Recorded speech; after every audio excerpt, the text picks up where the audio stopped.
Lunes ng umaga, bago pa mag-alas 7, nakatayo na si Criselda, Chris Navarro sa harap ng salamin ng maliit niyang inuupahang studio.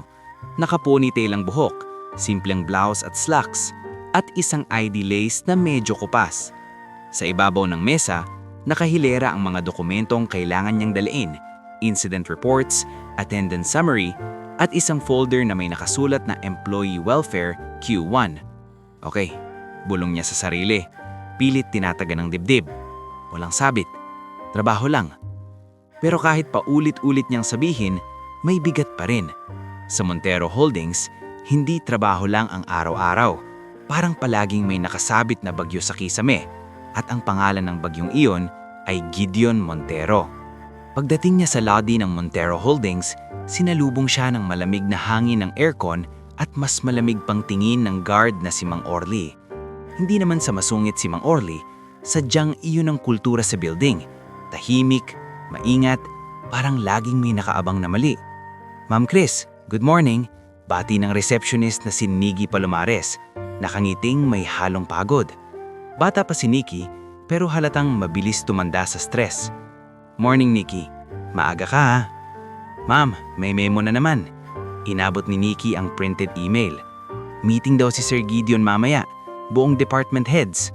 Tapos, may event sa hotel bukas, VIP partners. Nabuntong hininga si Chris. Bukas na agad? Akala ko next week pa. Pinigla na naman tayo, umismid si Nikki. Sabi ni Vanna, dapat daw perfect kasi may media, PR mode. Narinig nila ang mabilis na hakbang sa hallway. Dumaan si Vanna Season, PR head. Suot ang blazer na parang palaging handang makipagbanggaan. Nikki, tawag ni Vanna nang hindi tumitigil. I-email mo ulit ang dress code. Walang mukhang employee bukas. Gusto ko mukhang executive ang lahat. Ha? Paano po? Naglakas loob si Nikki. Bumaling si Vanna nakataas ang kilay. May problema? Tumahimik si Nikki. Si Chris ang sumagot. Kontrolado ang boses. Noted Vanna. We'll coordinate with departments. Good. Umalis si Vanna na parang hangin na may dalang lamig. Pag-akyat ni Chris sa HR floor, dumaan siya sa open office na puro cubicles at tahimik na keyboard clicks. Umupo siya, binuksan ang computer, at sumilip sa calendar. May nakapilang tasks, payroll issue follow-up, welfare assistance request, at isang confidential case na paulit-ulit nang lumalabas, verbal abuse incident sa isang supervisor. Sa gilid ng desk niya, may maliit na sticky note. Be fair. Be calm. Isinulat niya iyon ilang buwan na ang nakalipas, noong unang beses siyang pinahiya sa meeting dahil too soft daw siya sa corporate world. Maya-maya, tumunog ang intercom. Miss Navarro, conference room, now. Kahit sanay na, kinabahan pa rin siya. Pagpasok niya sa conference room, naroon na ang mga department heads, si Engineer Dario Velasco, plant head na mukhang laging puyat, si Maribel, hindi, wala pa si Maribel dito. Ibang Maribel yon sa finance. Naroon si Ramon de Vera, COO, nakaupo sa gitna, nakangiting parang mabait, pero may matang laging may binibilang. Naroon din si Sylvia Quinto, legal counsel, tahimik at palaging may dalang leather notebook. At sa dulo, nakatayo si Gideon Montero, hawak ang tablet, nakakunot ang noo. Sit, utos ni Gideon, walang greeting. Umupo si Chris, maingat. Tumihing si Ramon, kunwari friendly. Good morning everyone. Quick lang to. Tomorrow's event is crucial. Crucial? Gideon ang sumabat. It's not crucial. It's life or death for our image. May nagpalipat-lipat ng tingin. Si Engineer Dario nagkunwaring nagbubuklat ng notes. Si Sylvia nakatitig lang sa papel. HR, tawag ni Gideon, nakatutok kay Chris. You'll handle VIP routing.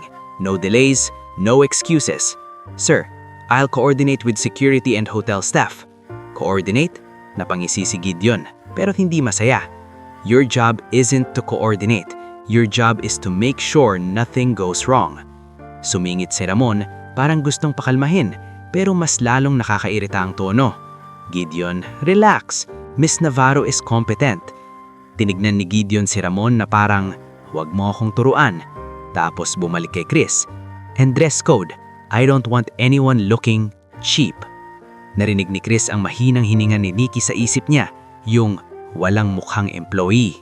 Pinili ni Chris na hindi mag-react. Sa Montero Holdings, ang reaksyon ay bala na pwedeng iputok laban sa'yo. Paglabas ng meeting, humaban si Engineer Dario kay Chris sa hallway.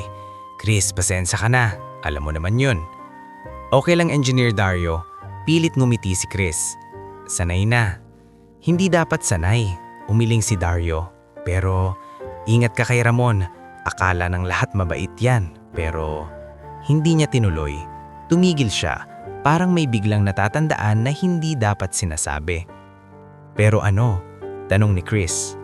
"Wala, basta ingat." Tumapik lang si Dario at umalis. Naiwan si Chris, mas lalong nabibigatan. Sa kumpanya, ang tunay na kontrabida, minsan hindi yung lantaran ng yabang, kundi yung nakangiting marunong magtago ng kutsilyo. Sa kabilang dulo ng lungsod, sa barangay na dikit-dikit ang mga bahay at puno ng tunog ng tricycle at batang naglalaro, nakaupo si Tomas Mang Tas Llorente sa maliit niyang mesa. May lumang relo sa harap niya, bukas ang likod at may maliliit na tornilyo na nakaayos sa takip ng lumang lata ng biskwit. Dahan-dahan, bulong niya sa sarili. Kahit wala naman siyang nakikita, daliri niya ang mata niya ngayon. Ramdam niya ang bawat kalansing, bawat ngipin ng gear. Sa tabi niya, nagwawali si Ines Llorente. Nakapuluputan ng buhok at suot ang simpleng t-shirt. "Tito, mamaya may pasyente ako, pero ihahatid kita kay Kapitana. Sabi niya may kukuha raw sa'yo, about sa bayad." "Bayad?" ulit ni Mang Tas, parang mabigat ang salita. "Matagal na yon, Ines." Pero karapatan mo yon, Tito." Lumapit si Ines. Nilagay ang baso ng tubig sa tabi. "Hindi pwedeng habang buhay kang magpapakumbaba hanggang mabaon ka." Huminto ang kamay ni Mang Tas sa relo. Napangiti siya ng bahagya pero may lungkot sa pagitan ng ngiti. "Hindi ako nagpapakumbaba para sa kanila. Pinili ko to para sa sarili ko." "Ano ba talaga nangyari noon?" biglang tanong ni Ines, mas malumani.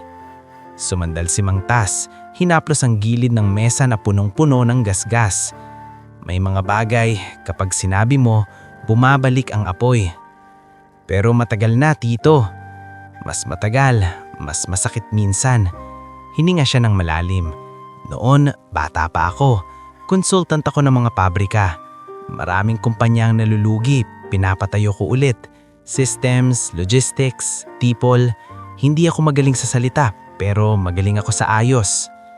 Tapos, halos pabulhom na si Ines. "Tapos may pagawaan kami ng asawa ko. Maliit lang, gumagawa ng parts.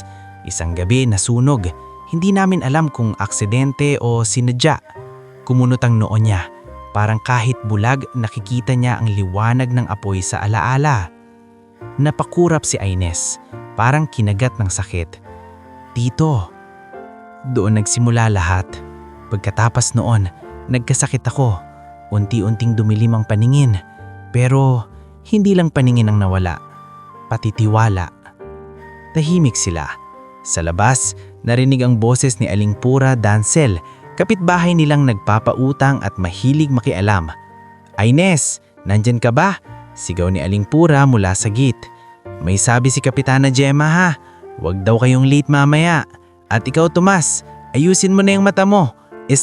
Relo mo." Napangiti si Mang Tas sa biro kahit alam niyang may halong pagkatsismosa si Aling Pura.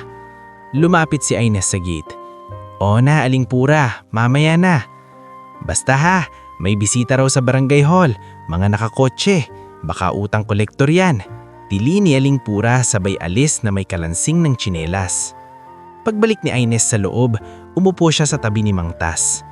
"Tito, hindi ka pwedeng laging nasa gilid lang. May nangyayari sa buhay natin." Tumawa si Mang Tas ng mahina. "Mas tahimik sa gilid, Ines. Doon mo maririnig ang totoo." Paano yung pangarap ko?" Biglang lumakas ang boses ni Ines. Hindi galit, kundi puno ng pagod. Tumigil si Mang Tas. Tapos inabot niya ang maliit na kahon sa drawer. Hinanap niya sa pamamagitan ng paghipo. Ibinigay niya kay Ines. "Buksan mo." Pagbukas ni Ines, may lumang ID case sa loob. May emboss na initials at may nakasuksok na lumang calling card na halos kupas na. "Tito, ano to?" "Paalala, Malumanay ang boses ni Mang Tas. Na minsan, may mundo akong iniwan.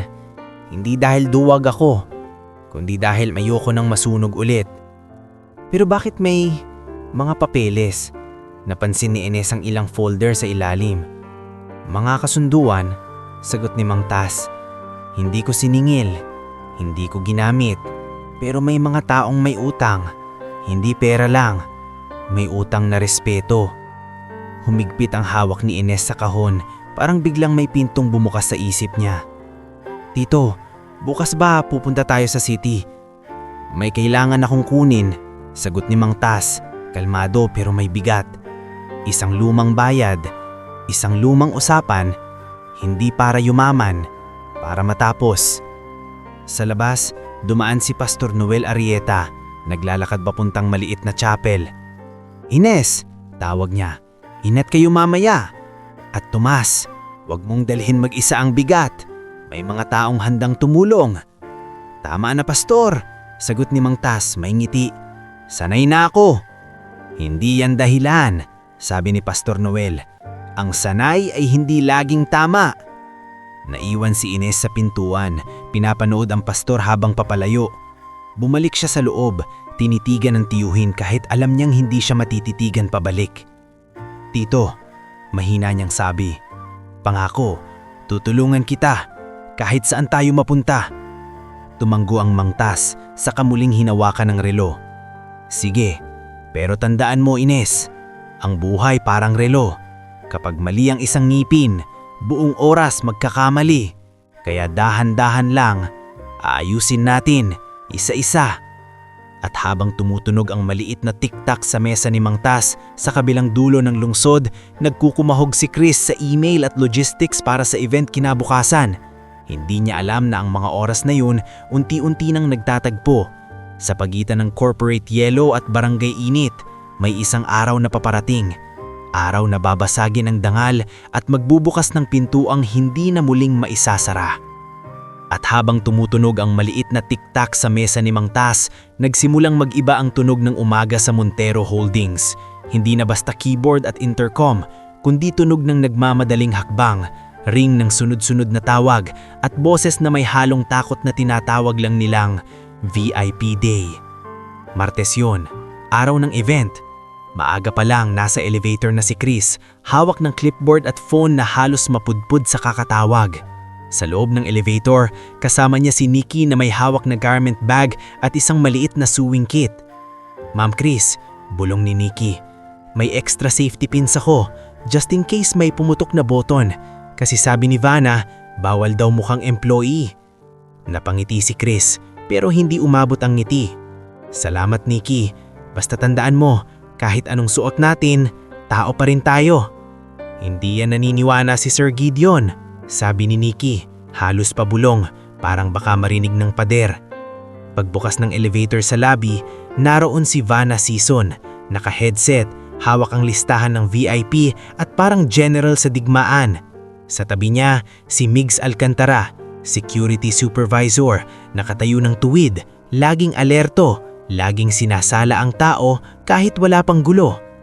Chris, tawag ni Vanna, hindi man lang good morning. Hotel staff is already waiting. Make sure HR handles the routing. I don't want random people entering the VIP walkway. Noted, sagot ni Chris. I already coordinated with Migs. We'll have a separate line for guests and… Separate line? Putol ni Vanna, nakasimangot. No, VIP is VIP. They should not even see anyone questionable. Napatigil si Chris. Vanna, it's a public hotel lobby. People will pass by. Then make them not pass by. Lumapit si Vanna. Mababa ang boses pero matalim. This is Montero Holdings. We control the narrative. Sumingit si Migs. Maingat ang tono. Ma'am Vanna, pwede nating cordon off ang merya pero kailangan natin maging maayos. Baka magreklamo ang hotel guests. Tinignan siya ni Vanna na parang sagabal. Just do your job, Migs. Tahimik si Migs. Nakita niyang panganyang sumigpit. Hindi siya bastos na tao, pero laging ginagawang pader ang pagitan ng image at tao. Lumarga ang convoy nila papuntang hotel. Sa van, naroon din si Engineer Dario Velasco at si Silvia Quinto. Si Dario tahimik, nakatingin sa labas. Si Silvia gaya ng dati, nakabukas ang notebook, parang may sinusulat na hindi pwedeng basahin ng iba. Miss Navarro, Biglang sabi ni Sylvia, parang casual pero may laman. Be careful today. Tumingin si Chris. Careful sa ano ko? Hindi sumagot agad si Sylvia. Sa mga mata, maraming mata pag may media. Napatanggo lang si Chris kahit hindi malinaw. Ngulit naramdaman niyang totoo. Sa Montero Holdings, ang mata ng tao ay hindi lang nakatingin, naghahanap ng butas. Pagdating sa hotel, agad sinalubong sila ng event coordinator na si Miss Lani Briones. Nakangiting pilit, may dalang walkie-talkie at clipboard. Good morning, Ma'am Vanna, Ma'am Chris. Mabilis na bati ni Miss Lani. VIP entrance is ready, stage is ready, media corner is... Make sure media sees only what I want them to see. Singit ni Vanna. No messy angles, no unfortunate encounters. Napasinghap si Miss Lani pero ngumiti pa rin. Yes, ma'am. Pinuesto ni Chris ang team. Inayos niya ang signage, registration, VIP lounge, partners entrance. Tinawag niya si Nikki para bantayan ang staff line. Natapik niya si Migs at ang dalawang guards para maglagay ng cordon rope. Migs, mahinaw nang sabi, "If may maliligaw, please handle gently ha. Hotel ito, maraming tao." Tumanggo si Migs. Opo ma'am, basta sana hindi sumabot si Ma'am Vanna. Hindi nakaabot si Chris ng sagot dahil dumating si Gideon Montero. Parang huminto ang hangin. Suot ni Gideon ang dark suit na bagay sa kanya. Matangkad, maayos ang tindig at may mukhang laging hinihinging perfect. Sa likod niya, nakabuntot si Ramon de Vera, nakangiting parang kaibigan, pero ang matay gumagala, sinusukat ang lahat. Finally, sabi ni Gideon, tinignan ng paligid na parang kulang pa rin. This place better be clean. Everything is set, sir. Mabilis na sagot ni Vanna, halos sumaludo. Napatingin si Gideon sa sahig, sa cordon rope, sa registration table saka sa staff line na may ilang empleyadong kinakabahan. Sabi niya lang. Tapos tumingin siya kay Chris. HR, remember what I said. No excuses. Opo sir, sagot ni Chris, kahit ramdam niyang wala siyang karapatan na huminga ng malalim. At sa oras na iyon, sa kabilang dulo ng siyudad, nagsara si Inez ng pinto ng bahay nila. Hawak niya ang maliit na bag na may tubig, gamot at ilang dokumento. Si Mang Tas ay nakasuot ng simpleng barong, nakaitim na salamin kahit bulag, at may hawak na tungkod na hindi niya naman palaging kinagamit pero ngayon ay kailangan niya sa biyahe. Sa kanto, naghihintay si Kiko Dizon, tricycle driver na kilala sa barangay. Inez, Tiko Tomas, saan tayo? Sa barangay hall muna, Kiko. May sasabihin si Kapitana. Ay, yung mga nakakotse. Sabat si Kiko, sumulyap sa paligid. Ay, si Aling Pura, grabe magbalita parang radyo. Parang sinagot ang pangalan niya, sumulpot si Aling Pura Dancel sa may bakod. Ay nako, Thomas, mag-iingat ka ha. Baka kung sino yung mga nakakotse, baka kunin ka. Tahimik lang Pura. Tawa si Mang Tas, gunit may himig ng pagod. Hindi ako bata. Mas delikado nga akong matanda, sabay senyas ng krus. Pagdating sa barangay hall, naroon si Kapitana Gemma Pangan. Nakataas ang kilay, hawak ang logbook. Sa tabi niya si Pastor Noel, parang tagapamagitan ng mundo. Kapitana, nandito na po kami. Tinignan ni Kapitana si Mang Tas, seryoso pero hindi masungit. Thomas, may naghahanap sa iyo kahapon. Attorney daw, nag-iwan ng message na may claim ka sa city, sa isang kumpanya. Tahimik si Mang Tas. Alam ko. Bakit ngayon ka lang gagalaw, Thomas? Tanong ni Kapitana parang nanay na sinasaway ang anak. Kung may karapatan ka, ipaglaban mo. Sumabat si Inez, may lakas ng loob. Kasi po, Kapitana, ayaw niya ng gulo. Ang gulo, kusayang dumarating, sabi ni Pastor Noel, mahinaon. Minsan, kailangan mo lang harapin bago ka lunukin. Tinangguan ni Mang Tas ang boses ng pastor. Kaya nga pupunta na kami. Lumapit si Kapitana, ibinaba ang tono. Inez, mag-iingat kayo. City yan, iba ang tao roon. Okay po, sagot ni Inez, kahit kabado. Sumakay sila sa tricycle ni Kiko papunta sa terminal. Sa biyahe, humawak si Inez sa braso ng tiyuhin. Tito, sigurado ka? Sumagot si Mang Tas nang hindi nagmamadali. Hindi ako sigurado, pero alam ko, may kailangang tapusin. At nang makarating sila sa hotel kung saan gaganapin ang event, hindi dahil alam nilang event kundi dahil doon daw ang meeting point ng contact, narinig nila ang ingay. May music check, may mic test, may mga taong naka-ID, may mga taong nagmamadali. Huminto si Inez sa labas, pinahid ang pawis. Dito ba talaga? Dito ang address, sagot ni Mang Tas. Hanapin natin ang reception. Pagpasok nila sa lobby, sinalubong sila ng malapad na sahig, malamig na aircon, at mga matang mabilis tumingin, mabilis umiwas. Si Inez nakakita ng signage, Partner's Entrance, sa bandang kanan na may cordon rope. Sa bandang kaliwa, may regular hotel guests line. Sa gitna, may staff na naka-blazer. Tito, sa left tayo, sabi ni Inez. Pero may dumaan na staff at biglang tinuro ang gitnang daan. Ma'am, sir, doon po ang registration.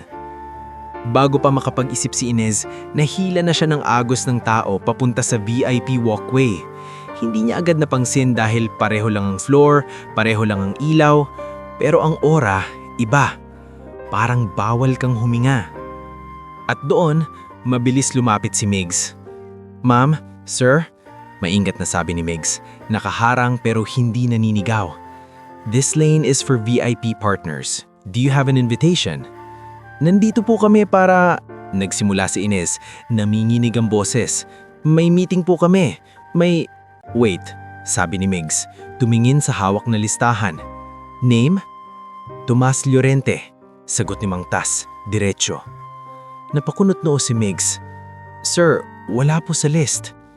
Hindi niya nakikita ang list mo, singit ni Inez. Medyo napikon dahil sa kaba. Bulag po yan. Bago pa makapagsalita si Migs, sumulpot si Vanna na parang kidlat. Ano to? Singhal ni Vanna. Tumingin kay Mang Tas na para bang dumi sa carpet. Ma'am, I'm handling, sagot ni Migs. Pigilang inis. They might be in the wrong lane. I'll guide them to... Huwag mo nang i-guide. Remove. Mabilis ang utos ni Vanna. Media is arriving. I don't want this. Ma'am, tao po sila. Halos pakiusap si Migs. Exactly, they're not VIP. Bumaling si Vanna kay Inez. Miss, you can't be here. Go to the other side. Namilugan ng mata ni Inez. Ma'am, hindi po kami nanggugulo. May kausap po kami dito.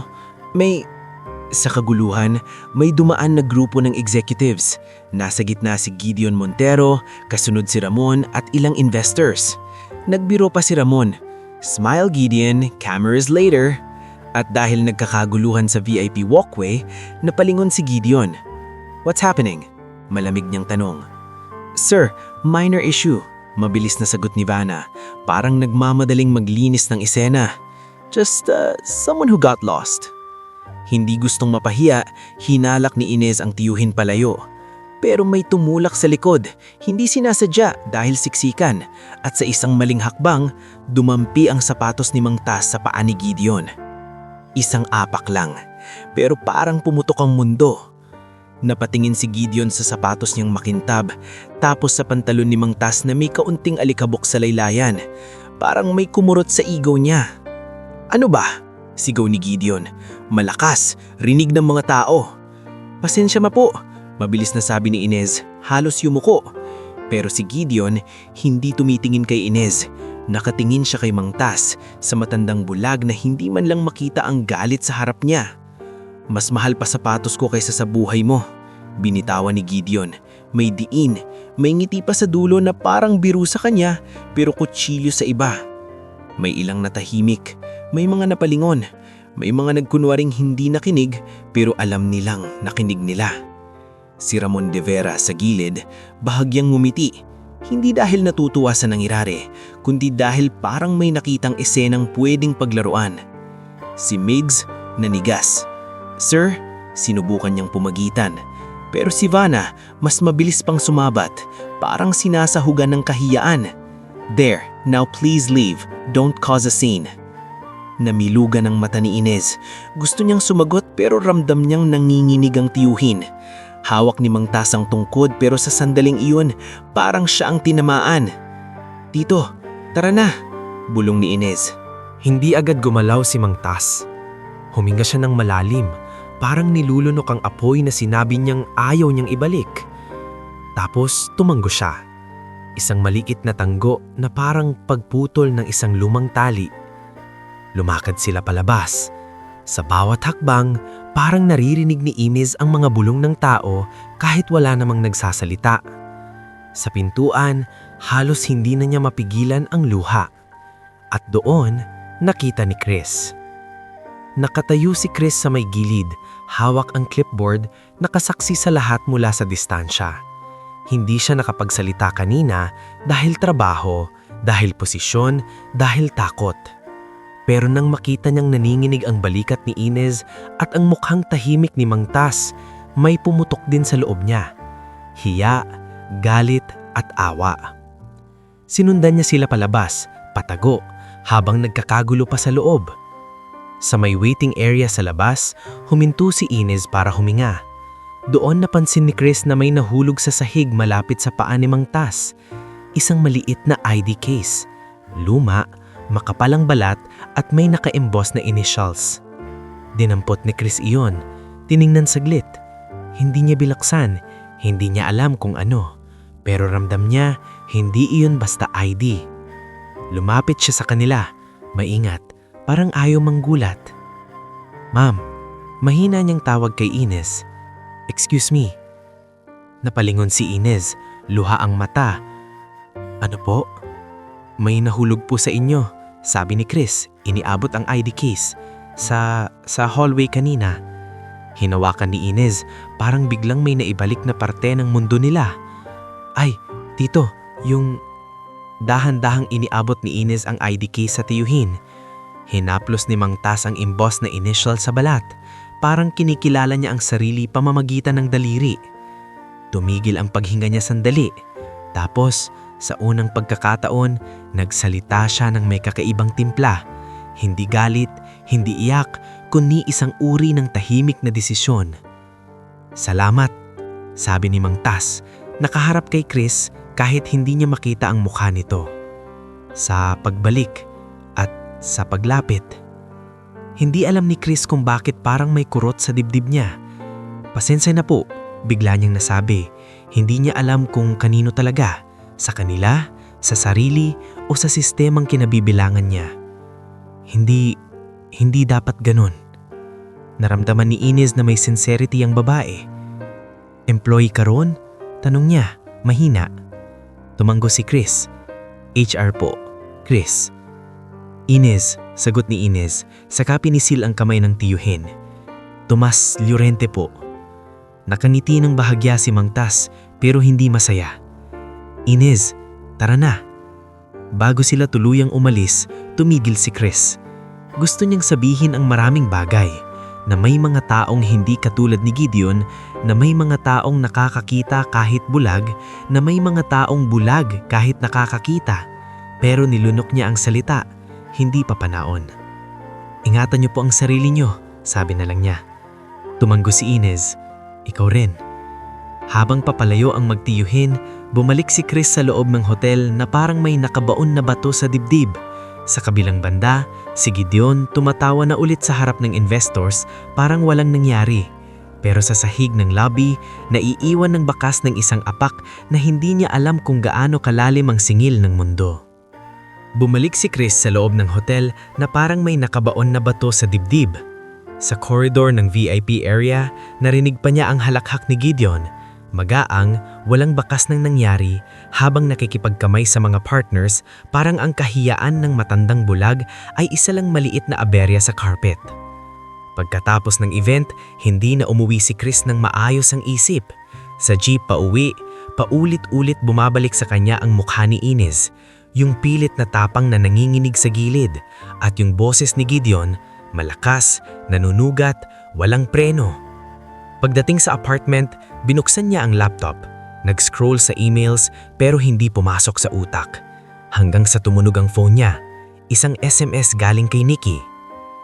Nikki, Ma'am Chris, nag-post si Bana sa group chat na good job team, flawless event. Parang wala lang talagang nangyari. Naiinis ako. Tinipa ni Chris ang reply pero binura. Anong sasabihin niya? Natama si Nikki?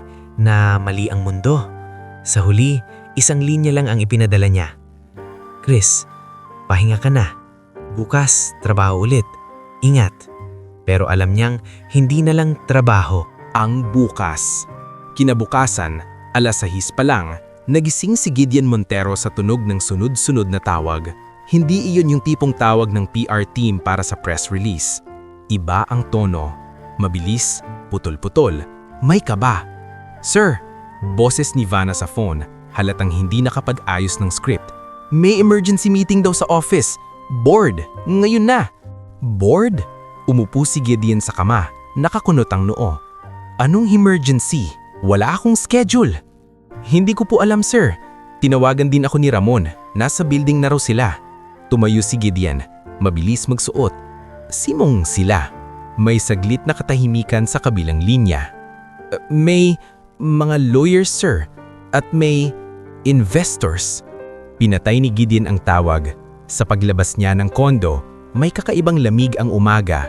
Parang may bagay na nakabitin sa hangin. At hindi niya alam kung anong klaseng bagyo ang paparating. Pagdating niya sa Montero Holdings, mas maaga pa sa usual. Pero puno na ang lobby. May 2 taong nakasuit na hindi niya kilala.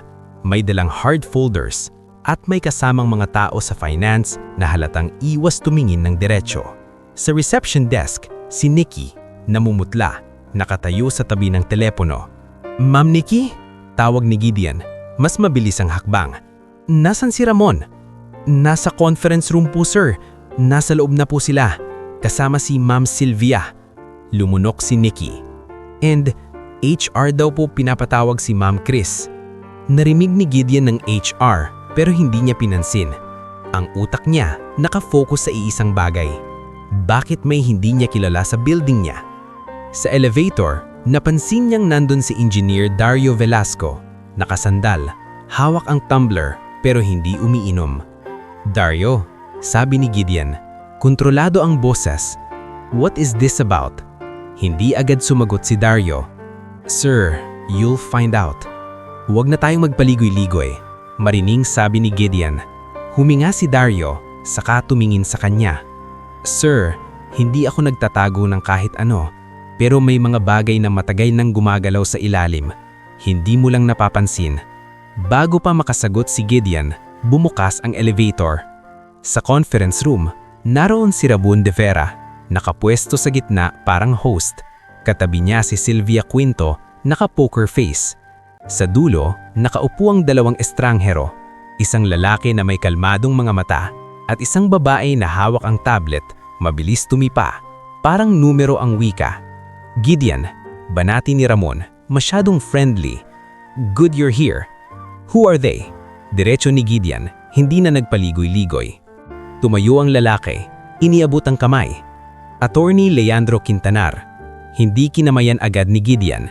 And ang babae naman, hindi tumayo, pero tumingin ng diretso. Maribel Chu, Financial Director. Si Ramon ang sumagot na parang gusto niyang ipakitang kontrolado niya ang sitwasyon. They represent an investment group.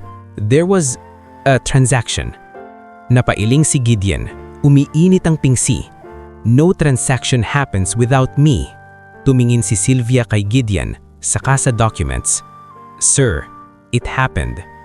Bago pa lumala ang boses, bumukas ang pinto. Pumasok si Chris kasama si Nikki na halatang pinilit lang sumama dahil pinapatawag. Sa likod nila, Si Migs Alcantara, naka-duty pero ang tingin may pag-aalala. At sa huli, pumasok si Ines. Maayos ang bihis pero hindi halatang sanay sa ganitong mundo. Alalay sa isang matandang lalaki na nakaitim na salamin. Si Tomas Mangtas Lorente. Nanlaki ang mata ni Chris. Parang bumalik ang esena sa hotel. Pero ngayon iba ang hangin. Wala ng cordon rope. Walang PR music. May katahimikan na parang court hearing. Hindi maaari. Pabulong ni Nikki, halos hindi marinig.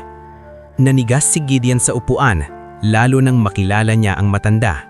Siya yung random na naeskandalo niya kahapon. Anong ginagawa niya rito? Sumubog ang boses ni Gideon, napatingin kay Mang Tas. Sir, authorized po sila. Board meeting po ito. Tumayo ang attorney, kalmado. Mr. Montero, please sit. This is official. Hindi umupo si Gideon. Official? Wala siyang kinalaman dito. Humigpit ang hawak ni Ines sa braso ng tiho niya. Si Chris, napansin niyang nanginginig si Ines, pero matatag ang baba. Si Mang Tas, kahit bulag, tila alam kung saan galing ang boses. Nakaharap siya kay Gideon, tahimik, parang batong hindi gumagalaw kahit may alon. Mr. Montero. Patuloy ni Attorney Leandro. Binuksan ang folder. As of this morning, controlling shares of Montero Holdings have been acquired by Loriente Trust and Equity Partners. Loriente? Ulit ni Gideon, parang hindi pumasok. Anong Loriente? Si Maribel Chu ang sumagot. Tuyo at malinaw. The trust purchased a majority stake through negotiated buyouts from existing shareholders. Documents are signed. Funds are cleared. Sumingit si Ramon. Pilit nakangiti pero halatang nag-iingat. Gideon, calm. We can discuss. Shut up, Ramon. Pinalingan ni Gideon si Sylvia. You allowed this? Sumagot si Sylvia. Malamig. It's legal. Shareholders are allowed to sell. You were outvoted.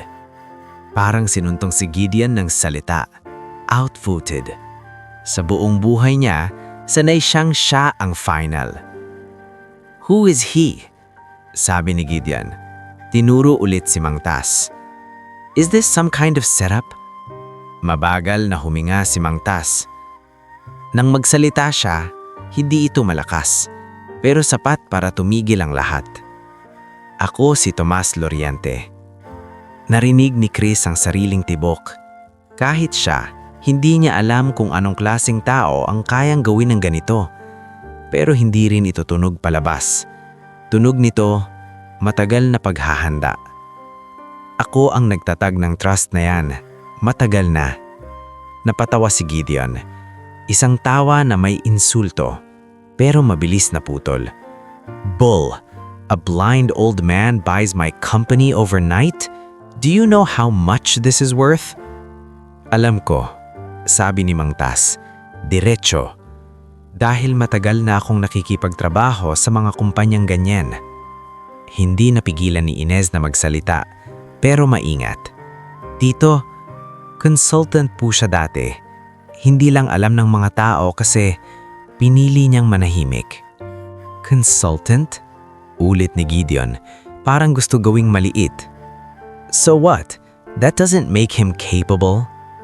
Mr. Montero, putol ni Maribel Chu, your company's value isn't only in cash, it's in systems, contracts, and influence.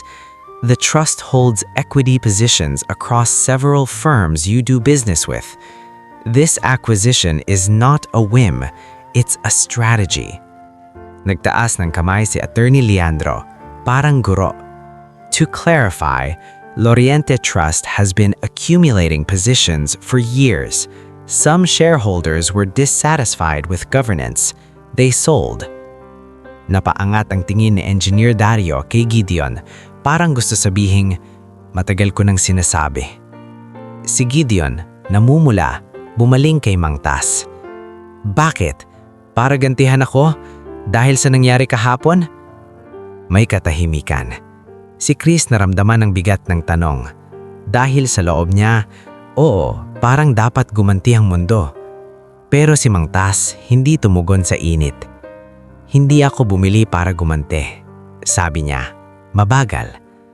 Bumili ako dahil kailangan kong tapusin ang isang usapan at dahil nakita ko kahapon kung anong klaseng tao ang pinayayayagan ninyong mamuno. Sumingit si Ramon, mabilis, parang gustong ilihis. We can negotiate, Mr. Loriente. There are terms.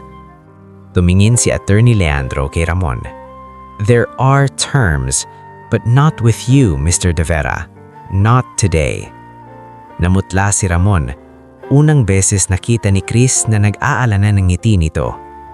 Nagsalita ulit si Mang Tas. Mas direkta na. May mga tao sa kumpanyang ito na matagal nang sinasakal. Ayoko nang makita yon. Kaya ang unang gagawin natin, binuksan ni Attorney Leandro ang isa pang folder. Independent Audit, effective immediately. 90 days, headed by Mr. Celso Yuzon. Parang may sumabog sa dibdib ni Chris kahit maliit lang ang reaksyon. Audit? Tanong niya, kunwaring neutral. Full audit, sagot ni Maribel. Procurement, payroll, vendor relations, everything. Napatingin si Chris kay Nikki. Si Nikki, nagtatakip ng bibig, parang may halong takot at pag-asa. Si Gideon, nanginginig sa galit. You can't just come in and order things. Actually, we can, sagot si Maribel. Walang emosyon. We own the majority. Sumingit si Mang Tas. Mas mababa ang tono. At ikaw, Gideon, kahapon, pinahiya mo ako sa harap ng mga tao. Hindi dahil mabigat ang apak, kundi dahil magaan para sa'yo ang maliit. Humigpit ang panga ni Gideon. I was stressed. It was you. Putol ni Mang Tas. Simple lang. Hindi stress ang gumagawa ng ugali. Lumalabas lang ang ugali kapag may stress. Sa gilid, si Migs lumunok, parang may bigat na nabunot sa lalamunan. Si Engineer Dario, nakapikit sandali, parang may panalangin. Hindi ko hihilingin na mahalin mo ako. Dagdag ni Mang Tas, pero hihilingin kong na matuto ka. May saglit na katahimikan bago nagsalita si Attorney Leandro, formal. As part of the transition, the board requires an acknowledgement of misconduct from Mr. Montero regarding yesterday's incident to be recorded. Napalunok si Gideon. Para sa isang taong sanay sa taas, ang paghihingi ng tawad ay parang pag-amin ng pagkatalo.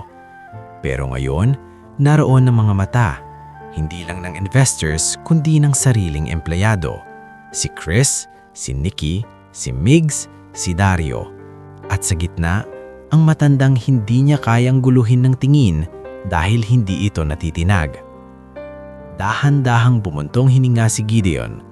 Lumapit siya ng isang hakbang kay Mang Tas, parang mabigat ang paa. Mr. Loriente, sabi niya, pilit kontrolado, I apologize for what I said. It was inappropriate. Hindi pa rin sapat para sa puso, pero sapat para sa unang bitak ng yabang. Tahimik si Mang Tas. Hindi siya nagdiwang, hindi siya ngumisi. Tumango lang siya, isang maliit na tango na parang sinasabing, sige, simula pa lang. Pagkatapos, bumaling si Mang Tas sa buong mesa. Walang tanggalan ngayon ng walang proseso, walang paghihinggitan. Ang gusto ko, linis. Napatingin si Ramon kay Sylvia, mabilis, parang nag-uusap ang mga mata. Paano tayo? At sa gilid, si Chris, kahit nanginginig ang tuhod, naramdaman niya ang unang paggalaw ng hangin. Parang may pinto na bumukas sa building na akala niya habang buhay ng sarado. Hindi pa tapos ang laban, alam niyang may papalag. Pero sa araw na iyon, sa mismong conference room ng Montero Holdings, unang beses niyang nakita na kaya palang baliktarin ng mundo. Hindi sa sigaw, kundi sa papel, sa proseso, at sa isang matandang bulag na marunong makakita ng tama.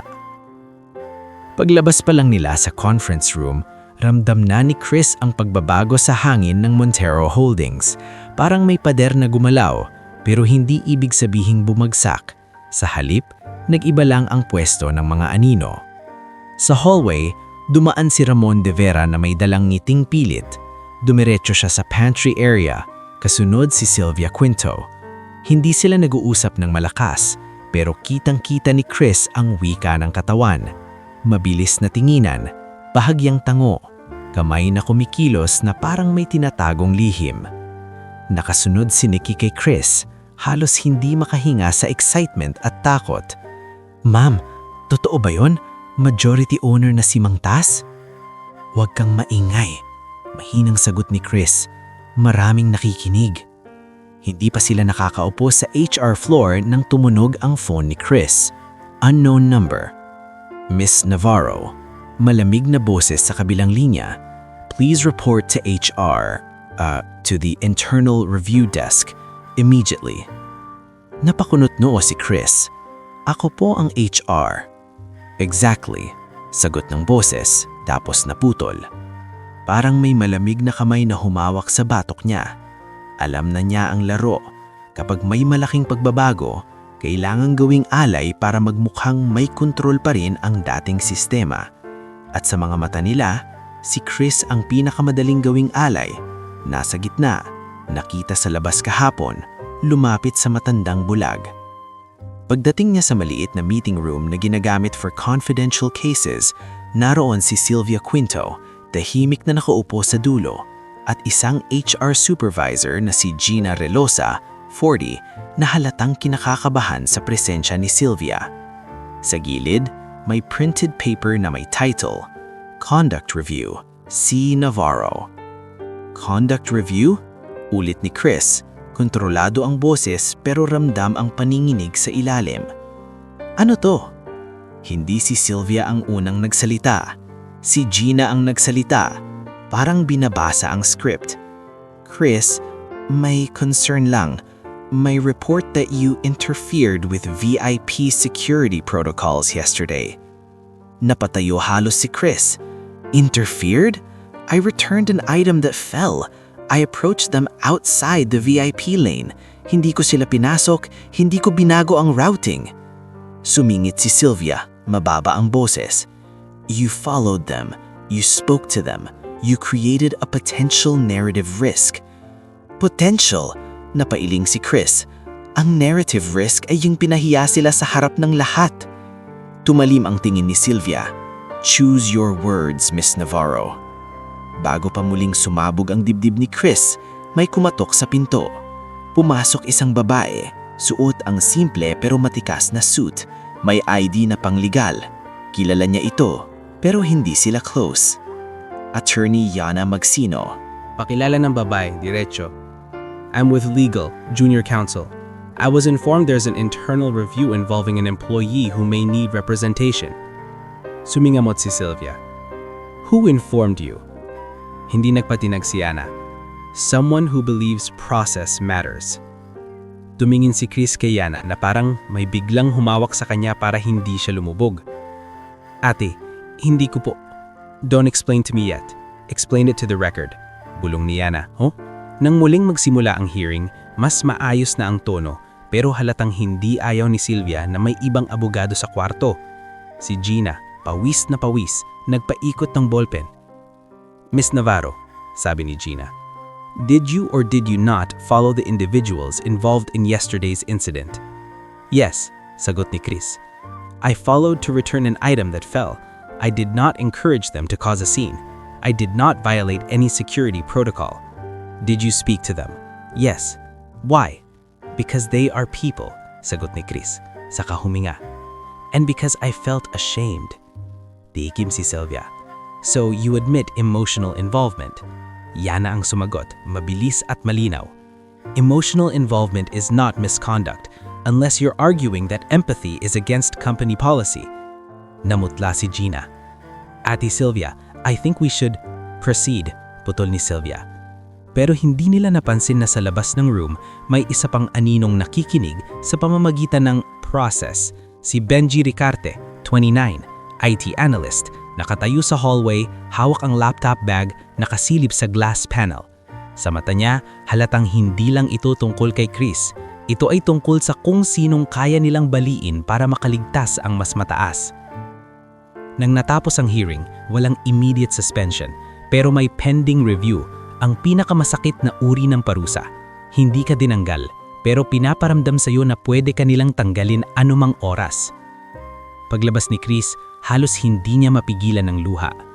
Ate Yana, bakit mo to ginawa? Tinignan siya ni Yana, seryoso. Because I've seen this pattern, they'll blame the nearest scapegoat, and because you're not the problem here. Mula sa likod, lumapit si Benji. Ma'am Chris, sorry, makikisingit. May kailangan kayong malaman. Tumigil si Chris. Benji. Nag-alangan si Benji, saka tumingin kay Yana parang naghahanap ng safe. Ate, pwede ba kayo? Tumanggo si Yana. Speak. Humugot si Benji ng hininga. May mga email threads kahapon, before the incident. May instructions about keeping the lane clean. Normal. Pero may follow-up message galing kay Ramon na parang pinapahaig niya na if anything goes wrong, HR will be held accountable. Namlamig si Chris. Ramon wrote that? Opo. At may mga deleted messages sa group chat logs. I can retrieve metadata. Hindi ko pa sinasabi kahit kanino kasi delikado. Mabilis na sumagot si Yana.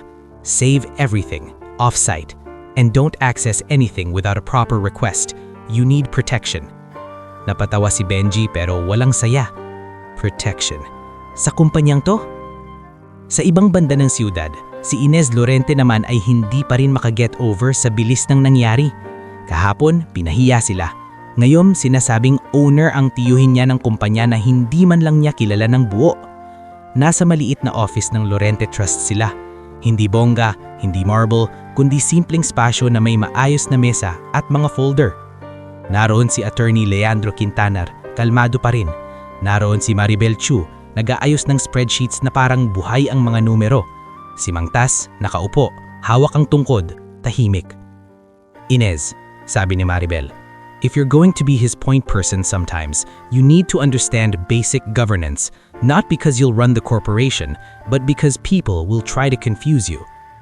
Hindi naman ako marunong dito, amin ni Inez, kabado. Sumagot si Mang Tas, malumanay. Hindi mo kailangan maging eksperto, kailangan mo lang maging totoo at matuto. Pero tito, mahina si Inez, paano yung pangarap ko, yung home care? Wala na ba yon? Baka mas lumaki lang ang gulo. Tumingin si Mang Tas sa kanya kahit hindi niya makita. Mas kailangan ngayon kasi mas marami kang makikitang matanda na sinasaktan ng mundo. Gamitin mo yung natutunan mo, hindi para maging yabang, kundi para maglingkod. Kinausap sila ni Attorney Leandro. We can set up a separate small grant, transparent, no conflict of interest with the corporation, proper accounting. Tumanggo si Inez, huminga ng malawag. Gusto ko lang makatulong. Hindi ko gustong isipin ng tao na ginagamit ko to. Good, sabi ni Maribel. Then do it properly. Lumipas ang mga linggo. Sa barangay, nagsimulang magtipon si Inez ng mga taong may parehong puso. Si Tala Abenoja, 31, nurse na galing sa night shift pero may energy pa ring tumulong. Si Rafi Ilagan, 28, physical therapist na may pasensya sa matatanda. At si Mona Sarmiento, 35, social worker na sanay makipag-usap sa LGU. Sa maliit na sala nila, gumawa sila ng listahan. Sino ang pwedeng alagaan, anong serbisyo, magkano ang subsidized. Si Kapitana Gemma, nang marinig, humarap kay Inez sa barangay hall. Siguraduhin mong malino ang papel, sabi ni Kapitana, istrikto. Baka sabihin ng tao pang PR lang. Opo, Kapitana, sagot ni Inez. Transparent po lahat. Sumingit si Pastor Noel, nakangiti. Kung transparent, hindi matatakot ang liwanag. Samantala sa Montero Holdings, nagsimula ang 90-day audit ni Celso Yuzon. Dumating ang audit team, mga taong hindi pamilyar ang muka, may dalang boxes at scanners. Sa unang araw pa lang, nag-iba ang galaw ng mga department. Parang lahat biglang busy, biglang malinis, biglang organized. Pero ang totoong dumi, hindi basta nabubura.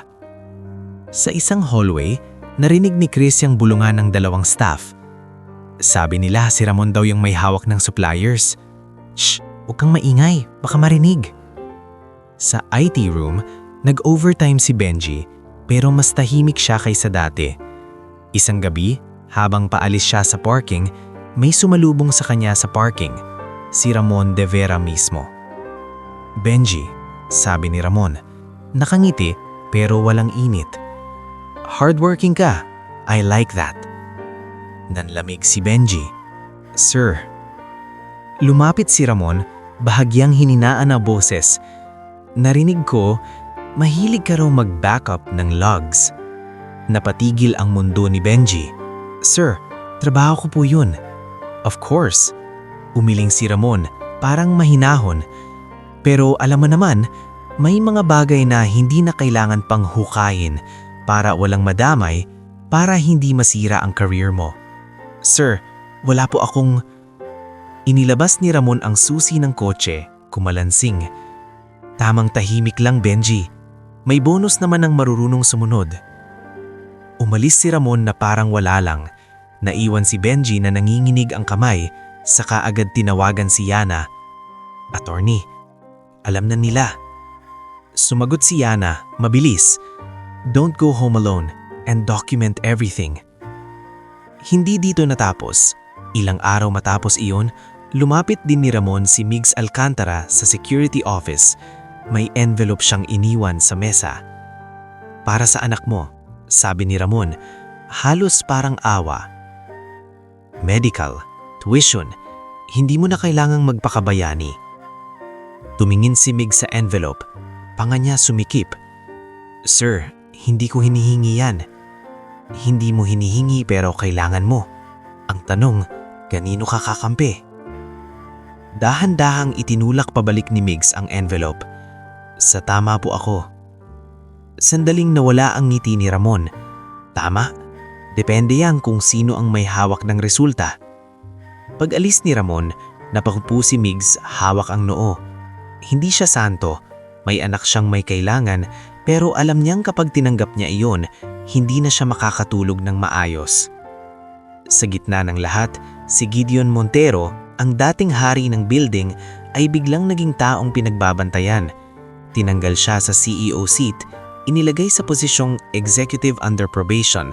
May limitasyon sa pirma, sa approvals, sa salita. Sa isang meeting, tinanyong siya ni Maribel Chu sa harap ng ilan. Mr. Montero, do you have data to support that decision? Or is it just preference? Namula si Gideon.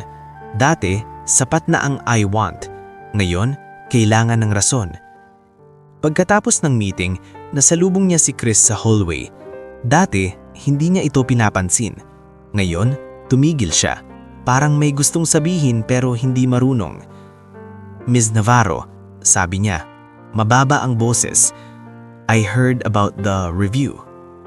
Tumigas si Chris. Yes, sir. Sandaling tumanggo si Gideon, parang nahihiya sa sariling dila. If you did nothing wrong, it should clear. Hindi iyon paghihingi ng tawad, hindi rin tulong, pero sa isang taong dating nanlalait ng malakas, ang pagiging careful, kasabay iba yun. Unang bitak ng ego. Hindi pa pagbabago, pero simula ng pagkapahiya. Tumunggo si Chris, walang ngiti. I hope so, sir. At habang lumilipas ang mga buwan, lalong umiigting ang pressure. Papalapit ang pagkatatapos ng 90 days. Palalim ng palalim ang hinuhukay ng audit team. At sa ilalim ng mga spreadsheet, contracts at payslips, may mga pangalang paulit-ulit lumilitaw. Mga pangalang may kapangyarihan at may dahilan para manira. Sa isang gabing tahimik sa HR floor, tumingin si Chris sa bintana ng building. Ang ilaw ng lungsod, parang bituin, maganda sa malayo, pero kapag nilapitan, may usok at ingay. Narinig niya ang mahina ngunit matatag na boses ni Yana sa telepono. Chris, kapit lang, huwag kang bibitaw. Kapag bumigay ka, mananalo sila. At sa kabilang linya naman si Benji, halos pabulong. Ma'am, may nakuha na akong timestamp ng deleted emails. Hindi na to chismis, ebidensya na to. Humigpit ang hawak ni Chris sa phone. Sa loob niya, takot at tapang ang nag-aagawan, pero ngayong may taong bulag na nagbukas ng pinto, ayaw na niyang bumalik sa dilim. Humigpit ang hawak ni Chris sa phone habang nakikinig siya sa halos pabulong na boses ni Benji Ricarte. "Ma'am, may nakuha na akong timestamp ng deleted emails. Hindi na to chismis, ebidensya na to." Sa paligid, tahimik ang HR floor. Iilan na lang ang natirang ilaw at ang mga cubicle ay parang mga kahong walang laman. Pero alam ni Chris, kahit ganito katahimik, may mga matang nakasilip sa bawat sulok. Ang dilim ng Montero Holdings hindi nakatira sa gabi. Nakatira ito sa mga taong marunong magtago. "Saan mo meron?" Mahinang tanong ni Chris. "May chain si Ramon," sabi ni Benji. "Vendor manipulation at may note na make Dario sign off." "Sir, pinipilit nilang ipahamak si Engineer Dario." Parang may umusok sa dibdib ni Chris. "Engineer Dario?" Inulit niya, parang ayaw maniwala. Si Dario ang isa sa iilang head na may konsensya. May plano silang ilagay sa kanya yung supplier accident, tapos may meeting daw, may media, parang script. Tinapos ni Chris ang tawag ng maingat. "Benji, huwag kang mag-isa. Tawagan mo si Attorney Yana. I-forward mo lang sa secure channel, huwag sa company email." "Opo, ma'am." Pagkababa ng phone, tumingin si Chris sa bintana ng building. Ang lungsod sa ibaba gumagalaw pa rin, parang walang alam, pero sa loob ng building na ito, may nagbabalak magtanim ng kasalanan sa taong inosente. Kung mananahimik siya, magiging kasabwat siya. Kinabukasan, sunod-sunod ang nangyari. May memo ang audit team ni Celso Yuzon, final presentation of findings, board and stakeholders, may RSVP list, may seating chart at may naka-underline na note na media presence expected due to plant safety inquiry. Plant safety inquiry? Bulong ni Nikki, nakaupo sa tabi ni Chris. "Ma'am, may pa-presscon?" "May gustong magpalabas ng storya," sagot ni Chris, mabigat. "At gusto nilang may scapegoat." Hindi na sila nagpaligoy-ligoy. Tinawagan ni Chris si Attorney Yana Magsino. "Attorney, may plano sila kay Dario. May evidence si Benji. Need natin ipasok to sa tamang process bago pa sila mauna." "Send it to me," sabi ni Yana ang magalis. "And tell Benji to prepare an affidavit of how he retrieved it. Chain of custody matters, hindi pwedeng tsamba lang." Maya-maya, kumatok si Engineer Dario sa HR office. Pagpasok niya, halatang puyat, pero mas mabigat ang mukha kaysa dati. "Chris," sabi direkto, "may naririnig akong bulong na may mangyayari sa planta, na ako ang lalabas na may kasalanan." "Engineer," sabi ni Chris, "may hawak kaming ebidensya na may nagmamanipulate ng vendor documents. Huwag kayong pipirma kahit sa anong urgent na form, kahit ano." Napangiti si Dario ng mapait. Akala nila pipirma lang ako kasi head ako, pero hindi na ngayon. Sa loob ng 1 taon mula nung bilhin ni Mang Tas ang controlling shares, maraming bagay ang nagbago, pero maraming bagay din ang sumubok bumalik sa dati. Ang pinakamapanganib, ang huling baraha ni Ramon de Vera. Dumating ang araw ng board hearing. Sa malaking conference hall ng Montero Holdings, nakahanda ang projector. May nakalagay na mic stand para sa media questions at may hilera ng upuan para sa stakeholders. Sa gilid ang security team ni Migs Alcantara, mas alerto kaysa dati. Sa likod ng hall, si Nikki nakatayo, hawak ang listahan, nanginginig. "Ma'am Chris." Bulong ni Nikki. "Ang daming tao. Parang trial." "Ganun na nga," sagot ni Chris. "Trial ng totoo, laban sa script." Pumasok si Mang Tas kasama si Ines, Attorney Leandro at Maribel Chu. Simple pa rin ang bihis ni Mang Tas. Walang gold, walang yabang. Si Ines, mas maayos na ang tindig, pero kita pa rin sa mata ang kaba tuwing nakikita ang corporate crowd. "Okay ka?" bulong ni Mang Tas kay Ines. Tumanggo si Ines. "Okay, tito. Basta, nandito tayo para sa tama." Sa kabilang dulo, pumasok si Gideon Montero. Hindi na siya ang dating hari na may halakhak. Mas tahimik na siya, mas nag-iingat sa bawat tingin. Pero sa likod niya, si Ramon de Vera. Nakangiti pa rin, pero mas manipis. Ang ngiting alam mong kaya kang lasunin. Kasama rin si Sylvia Quinto, dalang notebook, parang naghahanda ng depensa. Nagsimula ang presentation ni Celso Yuzon. Lumitaw sa screen ang graphs, tables at transaction logs. Tahimik ang lahat habang nagsasalita si Celso. Malalim ang boses. Over the past 2 years, sabi niya, we observed irregularities in procurement, ghost suppliers, inflated invoices, repeated vendor awards without proper bidding. May bulungan sa audience, may mga media na nagtaas ng kilay. In payroll, patuloy ni Celso, we found anomalies, employees on record who do not exist in operations, commonly called ghost employees. Tumingin si Maribel Chu kay Atty. Leandro. Tumanggo, malinaw, matibay. Pero biglang tumayo si Ramon, parang may hawak na sariling script. Mr. Yuzon, sabi niya, may kunwaring concern. Before you go further, shouldn't we address the plant incident that triggered public concern? We received reports of a safety breach. Sumikip ang dibdib ni Chris. Eto na. Sa screen, biglang pinalitan ni Ramon ng slide. May larawan ng planta, may caption, accident, maintenance failure. At sa ilalim, parang sinadya, nakalagay ang pangalan. Responsible, Engineer Dario Velasco. Napaangat si Dario sa upuan. What? Lumabas ang boses niya, may galit at gulat. Ang media, nag-click ng kamera. Parang gustong-gusto nila ang biglang drama. Engineer Dario, sabi ni Ramon, may peke pang lungkot. I'm sorry, but the documents show you signed off on the maintenance schedule. This negligence cost the company and endangered lives.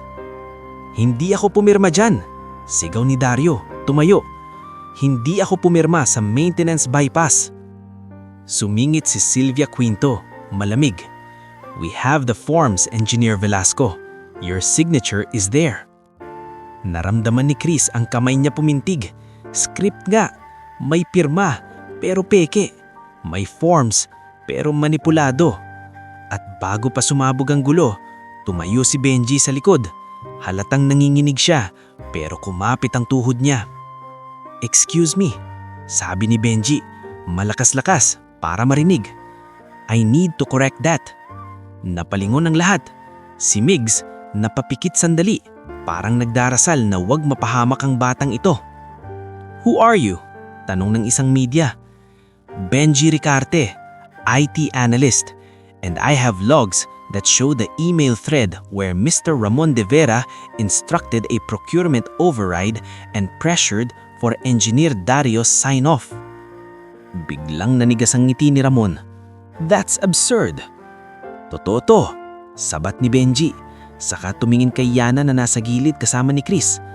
Attorney Yana has the files with timestamps, including deleted messages metadata. Tumayo si Yana, matatag. For the record, we have preserved copies and can provide chain of custody. Also, we have evidence that the signature on the maintenance form was inserted digitally after the fact. Nagtilian ng kameras, lalo pang uminit ang hangin. Sumingit si Ramon, boses niya mas matalim na. This is illegal access of company communications. Not illegal, sagot ni Maribel Chu. Tumayo rin, parang blade. An independent audit has authority to request system logs, and we did. Tumingin ang lahat kay Celso Yuzon. Tumanggo si Celso. We did request, and we found the deletion pattern.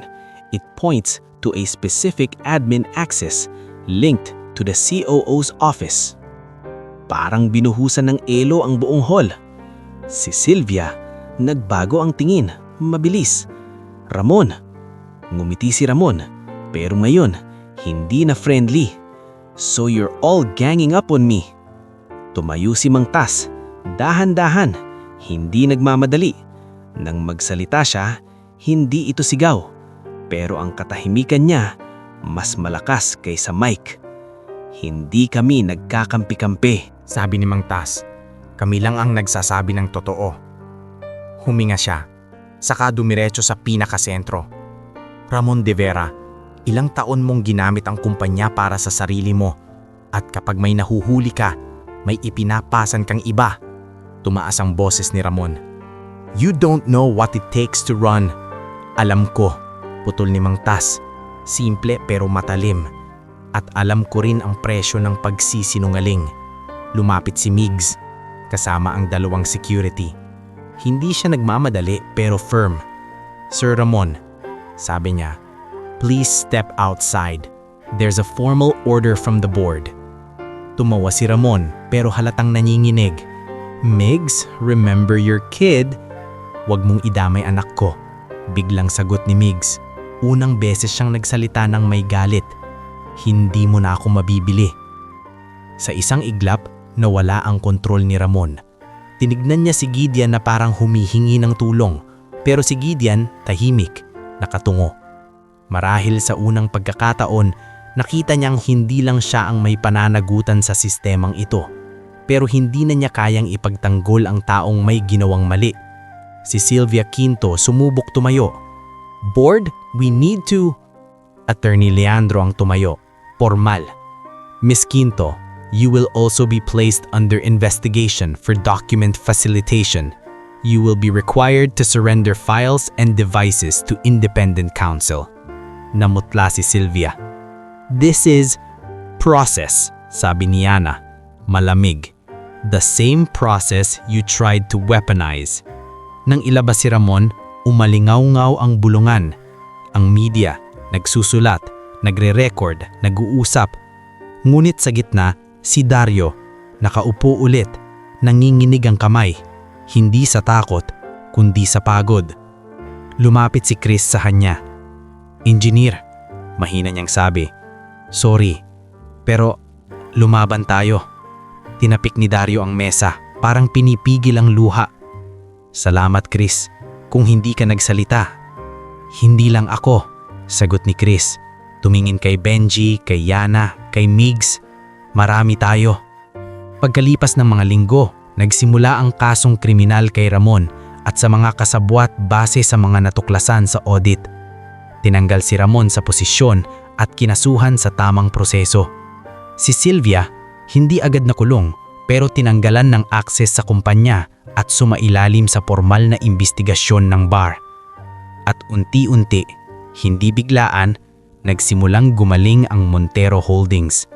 Si Chris, matapos mapawalang sala sa internal review at mapatunayang scapegoat lang, inalok ni Maribel at Mang Tas ng bagong posisyon, head ng People and Ethics Office. Hindi ito promosyon na pampabango. Ito ay trabaho na parang digmaan araw-araw. Handa ka ba? Tanong ni Mang Tas sa kanya sa maliit na meeting room. Huminga si Chris. Hindi ko alam kung handa. Pero alam ko, pag hindi ko tinanggap, babalik lang sa dati. Tumanggo si Mang Tas. Yan ang pagkakaiba ng takot at tapang. Pareho silang nanginginig, pero ang tapang, kumikilos pa rin. Sa barangay naman, si Ines, kasama si Natala, Rafi at Mona, unti-unting naitayo ang home care service. Hindi ito bigla ang yumaman. Nag-umpisa sa 3 pasyente, 2 lumang wheelchair at isang maliit na notebook na puno ng schedule. Ma'am Ines, sabi ni Tala habang nag-aayos ng blood pressure ng isang lola. Ang hirap, pero ang sarap sa pakiramdam. Oo, sagot ni Ines, pinupunasan ng pawis. Kasi totoo. Tumulong si Kapitana Gemma sa permits, si Pastor Noel sa volunteers, si Aling Pura, kahit chismosa, nagdala ng lugay tuwing may night duty. Si Kiko, naghantad ng mga caregiver ng walang dagdag singil kapag emergency. At pagkalipas ng 3 taon, sa isang community event na sinadya ng Mang Tas na walang tarpaulin ng mukha niya, dumating si Gideon Montero. Hindi na siya nakasuot ng suit na parang armor. Simple lang. Lumapit siya sa harap. Maraming tao ang nandoon, mga empleyado, mga taga-barangay, mga matatandang inaalagaan ng home care. Huminga siya ng malalim. Mr. Lorient, sabi niya, mababa ang boses pero malinaw. I want to apologize, not just for what I said that day, but for what I allowed to happen for years. Tahimik ang paligid. Ang mga tao naghihintay kung scripted ba ito. Pero si Gideon tumuloy. I thought power meant people should fear me. Pero maling sukatan yon. Tumingin siya kay Chris, kay Dario, kay Migs, kay Benji, kay Yana. You all showed me what courage looks like. Lumapit si Mang Tas, hinawakan ng mic, pero hindi siya nagpahiro. Hindi ko binili ang kumpanya para gantihan ka.